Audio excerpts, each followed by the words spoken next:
रात का सन्नाटा, एक कच्ची सड़क और दूर दूर तक फैली झाड़ियां। ओ भैया, इतनी रात को आप कहाँ जा रहे हैं? वह भी इस जंगल के रास्ते से। आप यहाँ नए हैं क्या? हाँ भाई, नया ही समझ लीजिए। हम अपने ससुराल जा रहे हैं, शीतलापुर।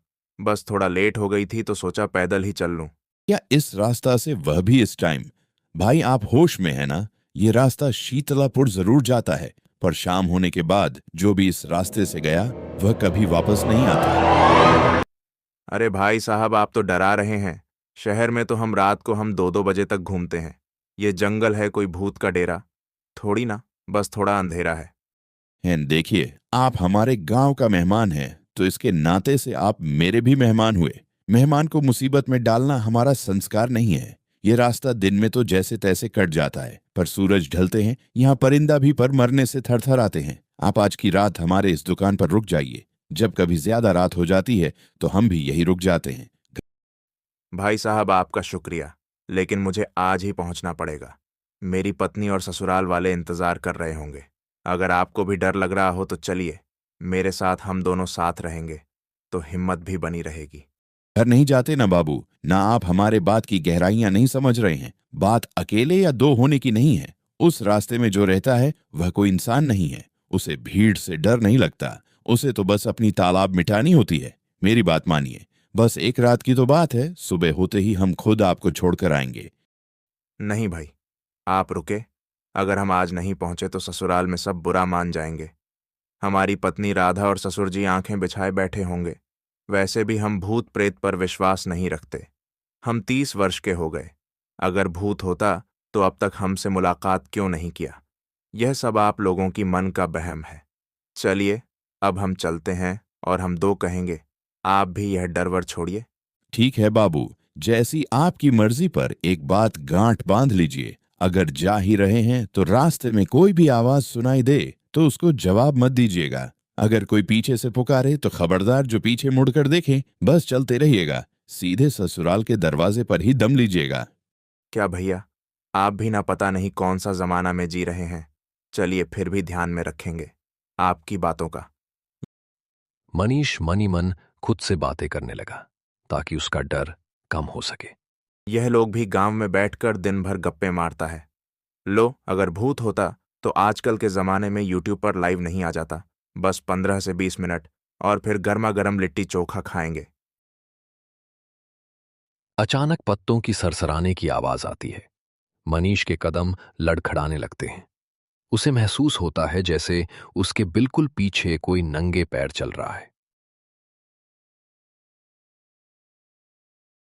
वो तेज चलता है तो पीछे वाला आहट भी तेज हो जाती है। वो रुकता है तो आवाज भी रुक जाती है। कौन है? कोई है क्या? देखो, अगर मजाक कर रहे हो तो बता दो, हम डरने वाले नहीं हैं। ओ भैया, एक ठो बीड़ी मिलेगी क्या? मनीष के शरीर का खून जैसे बर्फ हो जाता है। ये आवाज उसके कान के एकदम पास थी। वो वही जम जाता है। दुकानदार की बात उसके कानों में हथौड़ी की तरह बजने लगते हैं। अगर कोई पीछे से पुकारे तो खबरदार जो पीछे मुड़कर देखे। बस चलते रहिएगा। सीधे ससुराल के दरवाजे पर ही दम लीजिएगा। दे दो ना एक बीड़ी। पर डर इंसानों से वो करवाता है जो मौत के करीब ले जाए। उसने ना चाहते हुए भी पीछे गर्दन घुमाई। वहां कोई नहीं था, सिर्फ घना कोहरा और काली जैसा अंधेरा। वो अब पागलों की तरह भागने लगा लगता है। अरे भाई, क्यों भाग रहे हो? बीड़ी है तो दे दो। बड़ी तलब लगी है, हमारे फेफड़े जल रहे हैं। है तो दे दो। मनीष चिकते हुए भागता है।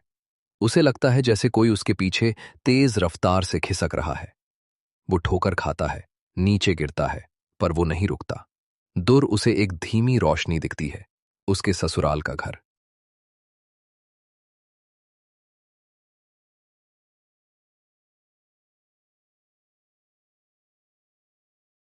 अरे दामाद जी, हे भगवान, ये क्या हाल बना लिए हैं आप? कहीं वही जंगल वाले रास्ते से नहीं आए हैं ना? हाँ ससुर जी, रास्ता छोटा था, हम आ गए। कोई बात नहीं, थोड़ा सा डर लगा था। बस देखिए, हम सही सलामत पहुंच गए। ये क्या अनर्थ कर दिए दामाद जी।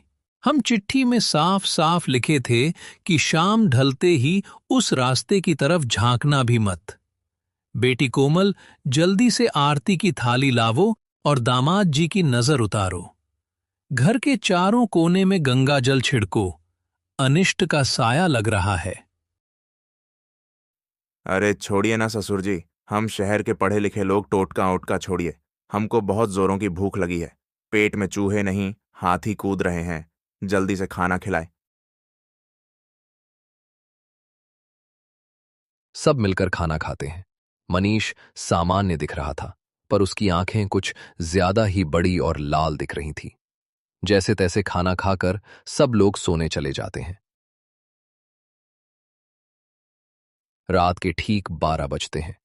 पूरा गांव गहरी नींद में है, पर कोमल की आंख एक अजीब आवाज से खुलती है। अरे आप वहाँ क्या कर रहे हैं? नींद नहीं आ रही है क्या? पिताजी, पिताजी जल्दी आइए, देखिए इनको क्या हो गया है। ससुर भागते हुए कमरे में आए।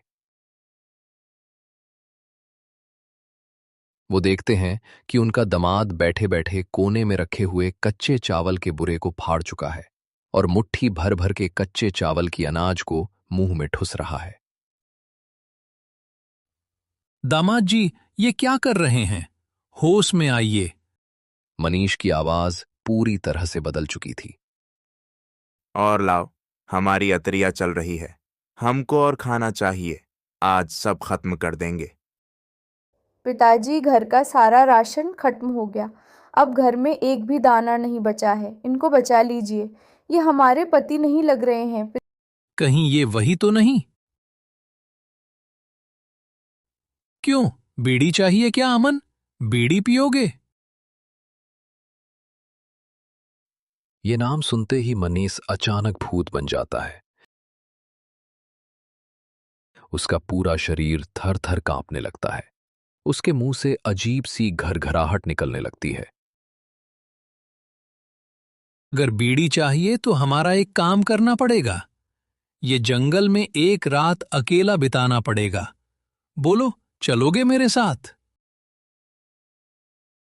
ये सुनते ही मनीष एक भयानक चिख मारता है। वो बेहोश हो जाता है।